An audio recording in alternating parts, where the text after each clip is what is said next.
నిన్న పలనాడులో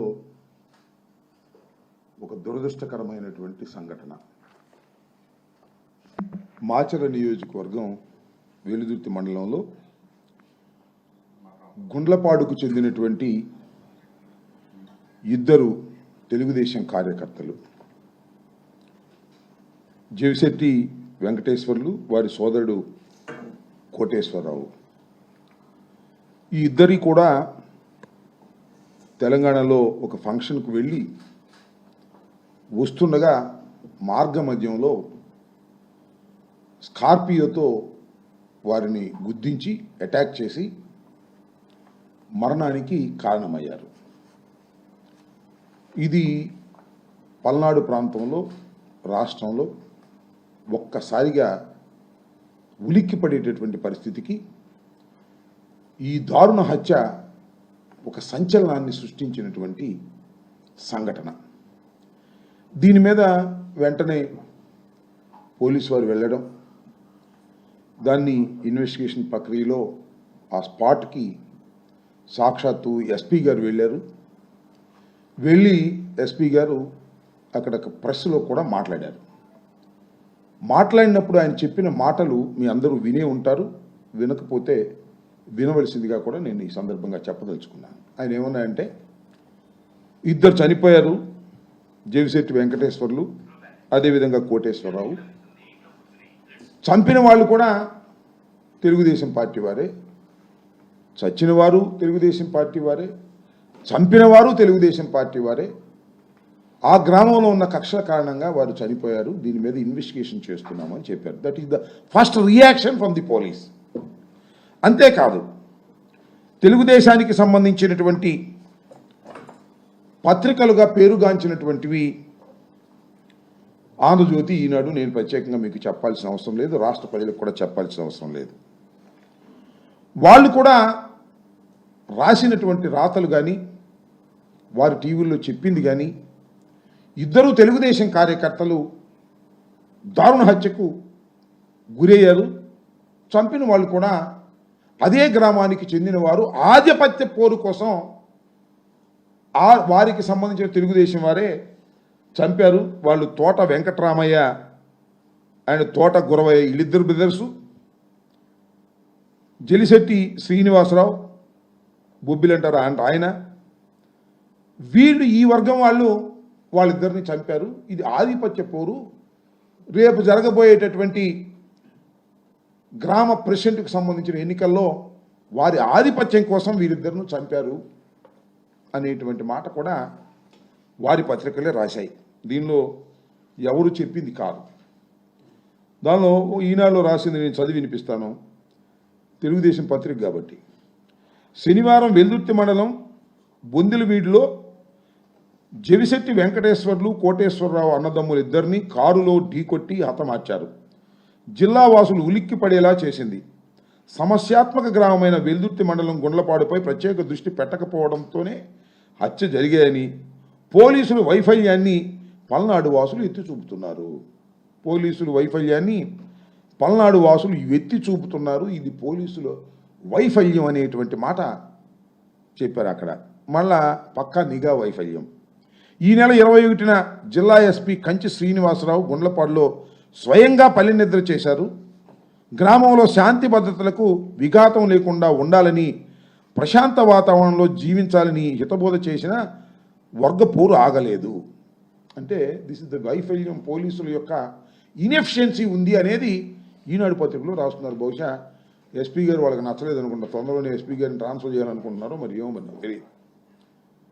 అంటే పోలీసు వైఫల్యం వలన ఇది జరిగాయని చాలా స్పష్టంగా వాళ్ళు చెప్పారు. నేను ఎందుకు ఈ విషయం అంతా చెప్తున్నానంటే చాలా ఆశ్చర్యం. ఇరు వర్గాలు తెలుగుదేశానికి సంబంధించినవే, ఎప్పుడు వైసీపీకి సంబంధించిన వారు కాదు. ఈ తోట వెంకటరామయ్య వర్గం కానీ, జవిశెట్టి వెంకటేశ్వర్ల వర్గం కానీ, వీళ్ళిద్దరూ కూడా ఎప్పుడు వైఎస్ఆర్ కాంగ్రెస్ పార్టీకి సంబంధము లేనటువంటి రెండు వర్గాలు. ఈ రెండు వర్గాల ఆధిపత్య పోరులో ఒక తెలుగుదేశం వర్గం మరొక తెలుగుదేశం వర్గాన్ని చంపేస్తే వైసీపీకి సంబంధం అనేది ఇక్కడ ప్రశ్న. వైసీపీకి సంబంధం ఉందంట. ఈ హత్యకు కారణం మా పిల్లల రామకృష్ణారెడ్డి, పిన్నెల వెంకటరామిరెడ్డి, వీళ్ళిద్దరూ కారణమట. ఎఫ్ఐఆర్ పెట్టేశారు, రిజిస్టర్ చేసేశారు. ఏంటిది? రాజకీయ కక్ష కాదా అని అడుగుతా ఉన్నా. ఇది ధర్మమా అని అడుగుతా ఉన్నా. నేను చాలా సందర్భాలు చెప్పా, 307 పెట్టేస్తున్నారు, డెడ్ బాడీ లేదు కాబట్టి 307 పెడుతున్నారు, డెడ్ బాడీ దొరికితే 302 పెడతారు అని. వాళ్ళు డెడ్ బాడీ దొరికింది, తెలుగుదేశం వాళ్ళు నరుక్కున్నారు, చచ్చిపోయారు. 2 డెడ్ బాడీలు ఉన్నాయి. ఏం చేయాలి ఇప్పుడు? తెలుగుదేశం వాళ్ళ మీద కేసు పెట్టాలి, ఎవరు చంపారో వాళ్ళని పెట్టాలి. అట కాదంట. రాజకీయ కక్షతో రామకృష్ణారెడ్డి, వెంకటరామిరెడ్డి ఇద్దరు అన్నదమ్ముల్ని కూడా ఈ కేసులో పెట్టాల్సిందే అని పెట్టేశారు. ఎక్కడికి పోతున్నారని ఆలోచించేమని మనం చేస్తున్నాం. పోలీస్ వ్యవస్థ ఎక్కడికి పోతా ఉంది? పోలీసుల వైఫల్యం అని ఈనాడు రాస్తారు, తెలుగుదేశం వాళ్ళు చెప్తారు. ఎస్పీ శ్రీనివాస్ గారు వెళ్ళి అక్కడే పడుకుని ఒక రోజంతా ఉంటారు, మళ్ళీ ఈ హత్యలు జరుగుతాయి. ఏం చేస్తారు పాపం పోలీసులు మాత్రం? లా అండ్ ఆర్డర్ మెయింటైన్ చేయండి అయ్యా, గ్రామాల్లో కక్షలు కార్పణ్యాలు లేకోకుండా చూడండి. ఎవడైనా కక్షలు కార్పణ్యాలు ఉంటే వాళ్ళని తీసుకొచ్చి బైండ్ ఓవర్ చేయండి. బైండ్ ఓవర్ తీసుకొచ్చి వాళ్ళని పోలీస్ స్టేషన్లో కూర్చోబెట్టి కాస్త కౌన్సిలింగ్ చేయండి. అంటే కౌన్సిలింగ్ అంటే వేరే కాదు, చెప్పండి అని చెప్పటలా. ఇప్పుడు లోకేష్ గారు, హోంమంత్రి గారు, చంద్రబాబు నాయుడు గారు ఏం చెబుతున్నారంటే, ఏదైనా కేసు దొరికితే జగన్మోహన్ రెడ్డి గారు మనుషులు పెట్టేయండి, వైసీపీ కార్యకర్తలను పెట్టేయండి. అంతేకాదు, అవసరమైతే కంప్లైంట్ తీసుకుని ఆ వైసీపీ కార్యకర్త ఎవరైనా మరీ విపరీతంగా మాట్లాడుతూ ఉంటే వాడిని తీసుకొచ్చి ఉల్లు ఓనం చేసేయండి, కొట్టేయండి. అంతే, కొట్టేసి కోర్టులో ప్రొడ్యూస్ చేయండి. నేను చూశాం కదా హరికృష్ణ అనే అతన్ని గురజాల కోర్టులో ప్రొడ్యూస్ చేసే ముందు ఇష్టం వచ్చినట్టు కొట్టారు, కాళ్ళు చేతులు వాసిపోయినాయి. మ్యాజిస్ట్రేట్ గారి ముందుకెళ్ళి చెప్పాడు, తర్వాత గుంటూరు జీజీహెచ్కి రిఫర్ చేశారు. సరే, డాక్టర్లను కూడా మేనేజ్ చేసే కార్యక్రమం చేస్తున్నారు పోలీసు వాళ్ళు, అది వేరే విషయం. పోలీసు వాళ్ళ పని ఏమిటంటే వైసీపీ కార్యకర్తల్ని కొట్టడం, వారి మీద కేసులు పెట్టడం, దానిలో ఉక్కిరి బిక్కిరి అవ్వడం తప్ప రెండో పని లేదు. ఇంకా లాండాడు ఎక్కడ కాపాడుతాడు? ఎస్పీ గారును వీళ్ళను. ఇంకో పారు చెప్తా, డిఎస్పీ ఉన్నాడు అక్కడ పాపం, ఇప్పుడు లేడు. ఆయన పేరు జగదీష్ అట. ఫస్ట్ రిక్రూట్మెంట్ పాపం, ఫ్రెష్గా వచ్చాడు. ఇంకా పోలీసు లక్షణాలు అలవాటు పడలా. అంటే వీళ్ళు నమస్కారాలు పెట్టడం, పోస్టింగ్ల కోసం వాళ్ళ చుట్టూ వేల్చడం తిరగడం అలవాటు కదా. ఫస్ట్ పోస్టింగ్ వచ్చాడు. చంద్రబాబు నాయుడు గారు, హోంమంత్రి గారు, లోకేష్ గారు ఎవరి మీద ఒక తప్పుడు కేసు పెట్టమన్నారు, నేను పెట్టనన్నాడు. సరే, మేం చేస్తే పెట్టవా, తీసాయి అన్నారు. ట్రాన్స్ఫర్ వెళ్ళిపోయాడు. 2 నెలలు అయింది, ఇంకా పోస్టింగ్ లేదు అక్కడ, ఖాళీ ఎంటీ ఖాళీగా ఉంది డిఎస్పీ పోస్టు. ఎవరున్నారు పక్కన? సత్యనపల్లిలో ఉన్నాడు ఒక ఆయన, ఏం చెప్తే చేస్తాడు. ఇవాళ రామకృష్ణారెడ్డిని కేసులో పెట్టమంటే పెడతాడు, లేకపోతే నన్ను పెట్టమంటే పెడతాడు, అది ఈ సాక్షి ఆయన ఉంటే ఆయన పెట్టమంటే పెడతాడు, ఎవరిని పెట్టమంటే ఆయన పెడతాడు. ఆయనకి ఇన్ఛార్జ్ ఇచ్చారు. ఏమిటండి, ఎక్కడికి పోతున్నారు ఇవాళ? నేను అడుగుతా ఉన్నా పోలీస్ వ్యవస్థని.